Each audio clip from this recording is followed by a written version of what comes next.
हे प्रभु, हमें कृपा दे कि आज दिन भर के हमारे कार्य, हमारी इच्छाएं और हमारी योजनाएं तेरी पवित्र इच्छा के अनुसार पूरी हो और पूर्ण रूप से यीशु को प्यार करने और लोगों की सेवा तथा ईश्वर की महत्तर महिमा के लिए हो। आमीन।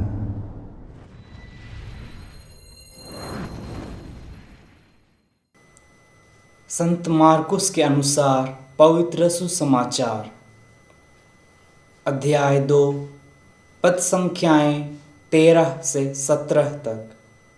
यीशु फिर निकलकर समुद्र के तट गए। सब लोग उनके पास आ गए और वह उन्हें शिक्षा देने लगे।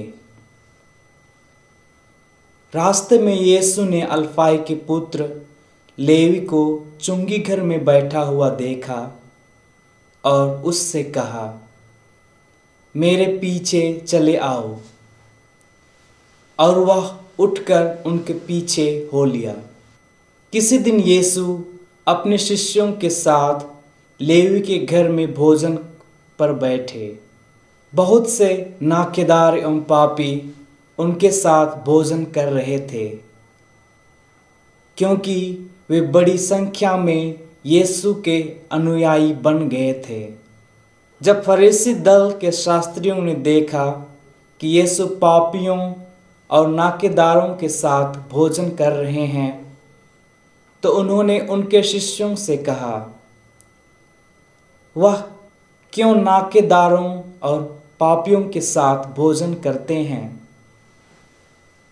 यीशु ने यह सुनकर उनसे कहा,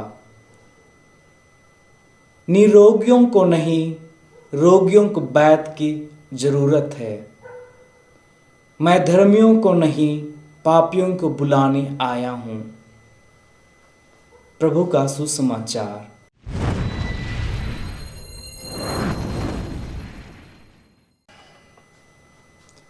प्रिय भाइयों एवं बहनों, ईसा का जन्म ही इसलिए हुआ था कि वे सारी मानव जाति को मुक्ति का संदेश दे एवं मुक्ति कार्य में सहभागी बनाए।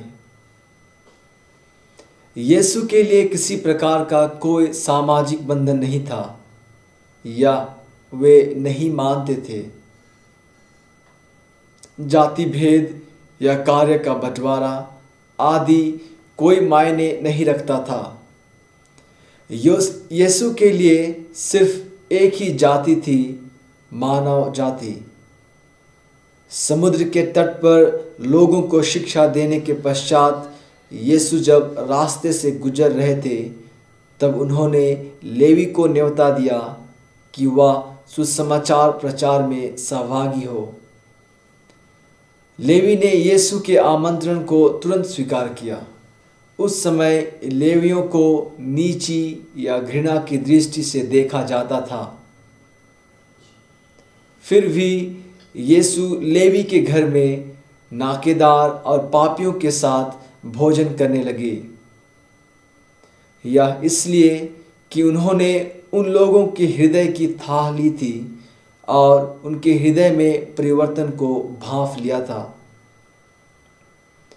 यीशु का यह व्यवहार कुछ लोगों को अच्छा नहीं लगा, किंतु यीशु का कार्य एवं व्यवहार साफ साफ इंगित करता है कि वे सभी मानव जाति की मुक्ति के लिए आए।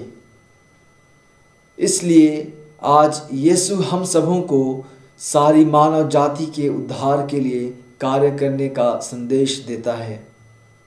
बहुधा हम लोग काम करने में भी चयन करते हैं कि हम उन लोगों के बीच काम करेंगे, हम उस स्थान पर काम करेंगे आदि। हम स्वयं को सीमित कर देते हैं, अपने को सीमाओं में बांध लेते हैं। इसलिए हम भरोसे के साथ अनुग्रह के सिंहासन के पास आए, जिससे हमें दया मिले और हम वह कृपा प्राप्त करें जो हमारी आवश्यकताओं में हमारी सहायता करेगी।